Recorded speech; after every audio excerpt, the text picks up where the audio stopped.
Hech o'ylab ko'rganmisiz? Nega ba'zi narsalar sabablari kam bo'lsa ham ko'payib ketadi va boshqa narsalar esa sabablari ko'p bo'lsa ham kamayib boradi? Bu Allohning hikmati. Quyidagi qissaga quloq soling.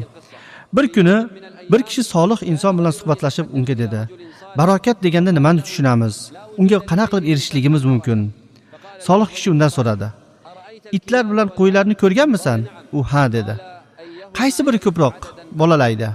U javob berdi: "Itlar ba'zan 7 tagacha bolalaydi, qo'ylar esa ko'pincha 1 yoki 2 ta, ba'zan 3 ta tug'adi." Solih kishi dedi: "Atrofingga qara, qaysi biri ko'proq?" U dedi: "Qo'ylar juda ko'p." Yana so'radi: "Qo'ylar so'yilib, yeyilib soni kamayib turadimi?" U dedi: "Ha, to'g'ri." Solih kishi yana so'radi: "Mana shu barokat." U yana so'radi: "Nega qo'ylarga barokat berilgan, itlarga emas?" Solih kishi javob berdi: "Chunki qo'ylar kechani boshida uxlaydi va bomdoddan oldin uyg'onadi. Ular katta rahmat vaqtiga yetishadi va barokat oladi. Itlar esa tun bo'yi huradi. Bomdod yaqinlashganda esa tinchlanib uxlab qolishadi. Shuning uchun ular rahmat vaqtidan mahrum bo'ladi va barokatdan bebahro qoladi. Shu sababli biz ham o'z tungi odatlarimizni, kechki o'tirishlarimizni, yig'inlarimizni qayta ko'rib chiqishimiz kerak.